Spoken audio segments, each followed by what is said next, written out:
In July of '97, I got a call from a man who said he lived in Phoenix. He was a disabled veteran, and he told me his hobbies included listening to the CB and taking videos, and that he had professional equipment to do that. And he said his name was Richard Curtis, and he was listening to the truckers along I-17 going south, and they were talking about this huge object that was traveling south. And from what he said, I mean, the chatter back and forth was, oh my God. And so he decided he was going to go up on his roof and take some video, which he did. And he, let's see, I lost my place here. He said he got some really good pictures, and he wanted me to see it. And I didn't know where he lived because he didn't tell me, and I didn't really, he was so excited, I really didn't want to push him on much of anything. So I told him, could you make a copy and send me a copy? And he called me at home, which is one of the reasons that I never had my phone number unlisted, because you never know, right? And so he said he would do that and send it to me. So I didn't hear from him for a couple of weeks. And he called me at home again, and he asked what I thought of the video. I said, I never got it. And when did he send it? He said he didn't, but was going to get copies made. He was on the way to get copies made and bring it to City Hall when two men turned up at his door. And they said that they came for the videos for Barwood. He asked them, are you from her office? And they said, yes. And I said to him, well, I don't have any men in my office. I just had 3 women. So he got really upset, and he said they came to his door. And I didn't even know where he lived. So he said that they told him they were going to bring back his original because he hadn't made the copies yet.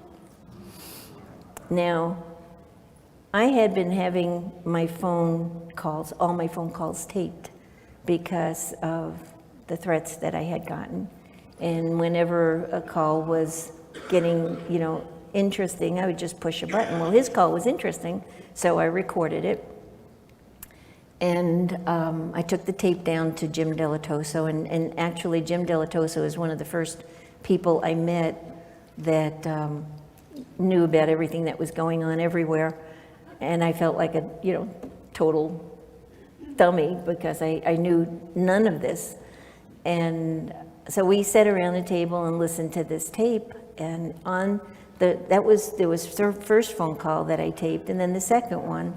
And in the second call, he told where he lived, which was the Westwood Ho, which is a hotel that was converted to people for disabilities and disabled veterans. And it was only a few blocks from City Hall, so he was close. Mike Tanner went to check him out. And what was interesting was that Richard did live at the Westwood Ho. He was a disabled veteran. He did have professional CB and video equipment. And then it got more interesting. The manager of the hotel saw a black car pull up, and 2 men in 3-piece black suits got out, and both were wearing hats and sunglasses. This is July. It was 110 degrees.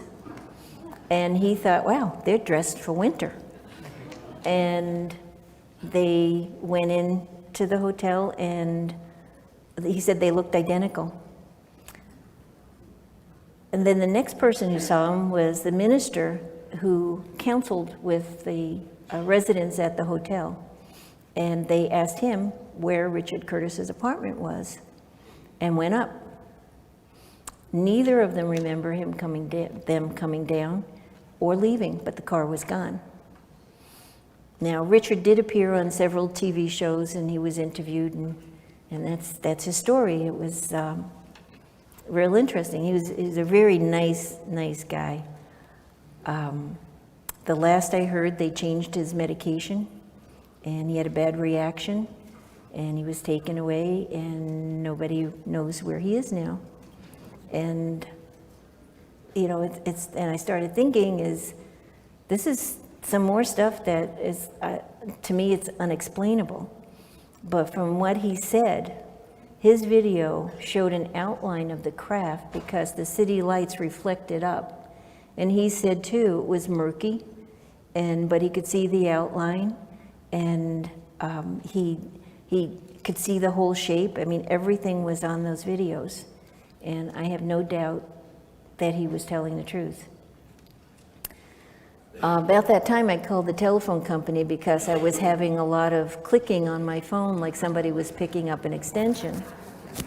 And I thought, you know, my phone line was having problems, and so we called the telephone company, and they came, a man came, and he checked inside, and then he went outside and he checked along the line. And when he came back, he would not come in the house.